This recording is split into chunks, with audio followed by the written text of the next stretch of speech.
The world around us is moving really quickly. Customer behavior changing very, very quickly.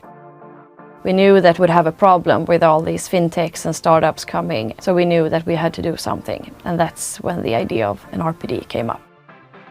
We tested it out and very quickly saw this is something that works superbly well within SEB.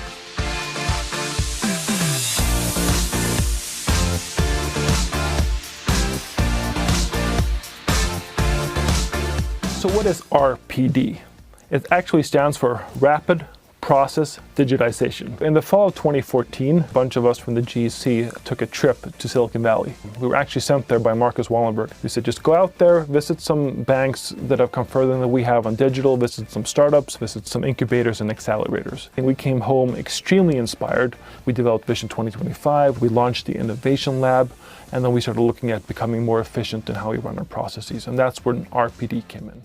RPD really is the marrying of service design and the principles of agile. Service design means that you start with a blank sheet of paper. We call it zero-based design. It's zero-based design, where you just start from fresh and not think about this is how we run it right now. 2 is working all the time with customer feedback on a weekly or even daily basis. We have the end users with us all the time, and we do personas, and we look at the customer journey map for each persona. So by using customer user input, then we can challenge our current preconceptions about how to improve the process and how we are doing things today. Thirdly, we aim towards a minimum viable product, MVP. A minimum viable product is the smallest feature that you can release that give direct customer value. My favorite analogy is the Swiss Army knife, right? We build the one blade that most people want to use. We don't add the fish hook and the magnifying glass and the corkscrew from the get-go. That might come later, but only if the customer wants it. Finally, we work in cross-functional teams. We put people from product, segment, channel, SEB way, IT development, IT architecture, risk, legal if necessary, into one room together. Everyone has the same focus. Everyone's working on the same thing. Everyone's in the same room. You know what everyone's doing all the time. You get up to speed really fast. And we try to do this in a time-boxed manner, saying, let's determine up front how much time we have and let's go to market within that time frame. So our time boxes are 2 weeks, 2-week sprints. So we do everything that we can in 2 weeks and then we try to release that.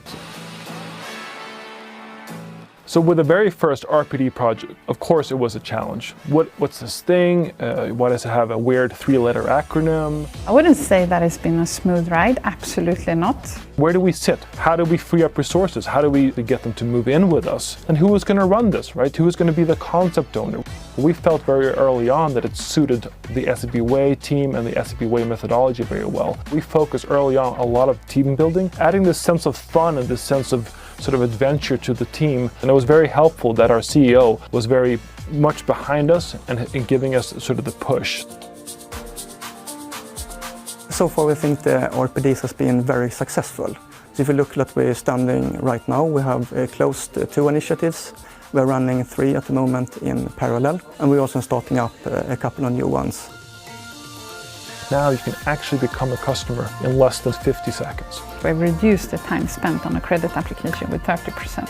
We actually are changing the culture of this bank. And it's a fun way of working. I think the next step for RPD is maybe to even stop calling it RPD. The ultimate goal for the RPD program is of course that it doesn't exist, that you don't have to run it as a change program. It's just the usual way we do it.